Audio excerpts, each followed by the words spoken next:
வாழ்க வளமுடன். பேராசிரியர் ஆனந்தி அன்பழகன், திருவண்ணாமலை.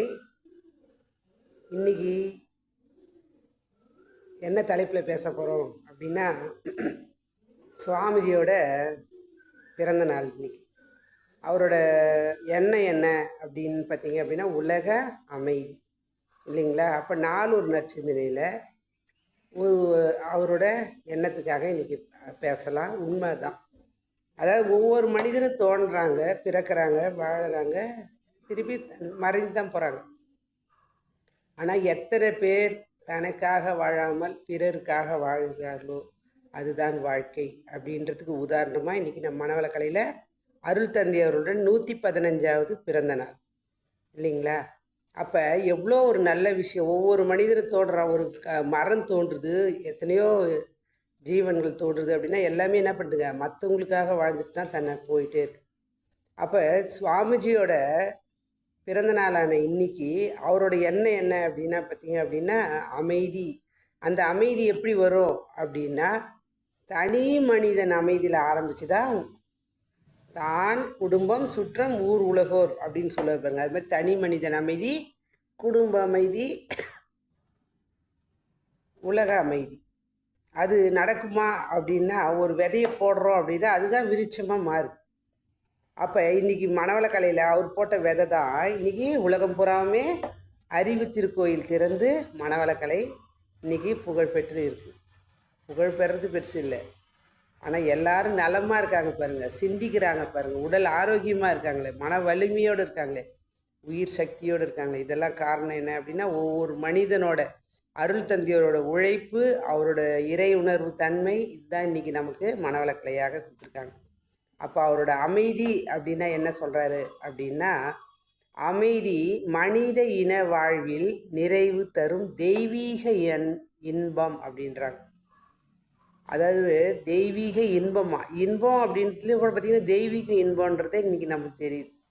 அப்போ ஒரு மதிப்புடைய வாழ்க்கையை செல்வம், அமைதி, அதனால்தான் மக்களில் பெரும்பாலோர் அமைதியை விரும்புகிறார்கள்.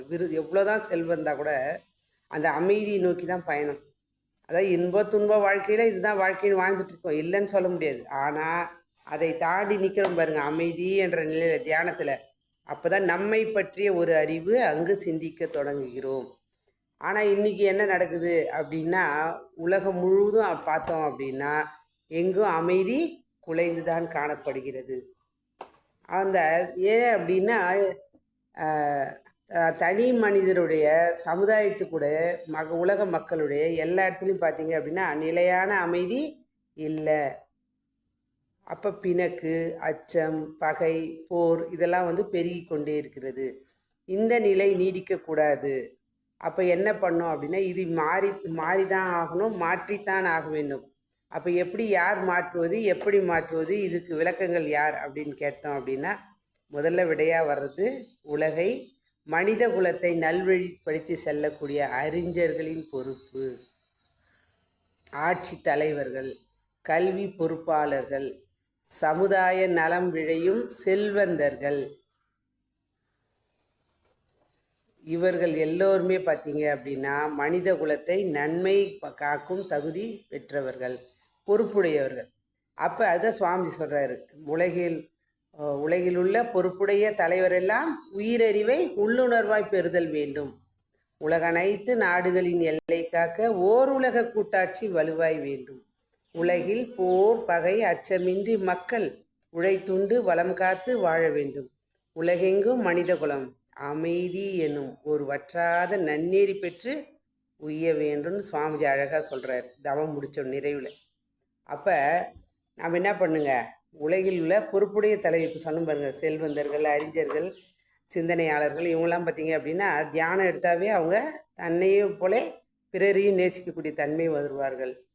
அடுத்தது இரண்டாவதாக வருது அப்படின்னா எப்படி அப்படின்றது பார்த்தோம் அப்படின்னா, ஒவ்வொரு தனி மனிதனும் தான் செய்யக்கூடிய துறைகள் இரண்டு, ஒன்று பொருள்துறை, மற்றது அருள்துறை. இந்த விஞ்ஞான வளர்ச்சி பெற்ற இந்த உலகில் பொருள்துறையில் மட்டும் நிறைவு செய்யக்கூடாது. இவங்க நினச்சிட்டு இருந்தாங்க பொருள் இருந்தால் போதும் அப்படின்னா, அருளும் நமக்கு தேவை. அப்போ என்ன பண்ணோம் அப்படின்னா, எப்படி பொருள்துறைக்கு ஒரு முக்கியத்துவம் தருமோ அதே போல் அருள்துறைக்கும் முக்கியத்துவம் கொடுத்து ஆக வேண்டும். அப்போ ஒவ்வொருவரும் தெய்வீக திருவுடையாராக மாறணும் அப்படின்றதுக்கு என்ன நடக்கணும் அப்படின்னா, ஒவ்வொரு மனிதனும் தன்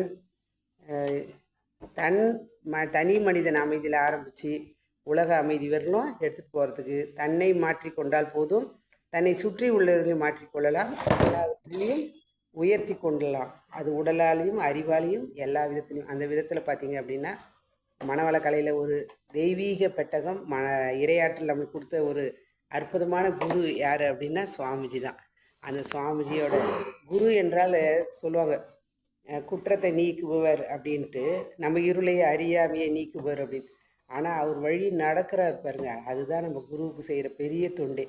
அந்த விதத்தில் நாமும் நமது அன்பு குடும்பமும் சுவாமிஜி செல்லும் பாதையில் சென்று அவர் செய்த பயிற்சிகளை செய்தாவே போதும், வாழ்க்கையில் எல்லா வகையிலும் அமைதி வெற்றி உயிர் பெறலாம் என்று சொல்லி இந்த அற்புதமான வாய்ப்பை அளித்த இறைநிலைக்கும் குருவர்களுக்கும் இதுகாலம் செய்யும் எடுத்த அனைத்து நல்ல அன்பு உள்ளவர்களுக்கு நன்றி. மீண்டும் சந்திப்போம், சிந்திப்போம். வாழ்க வளமுடன்.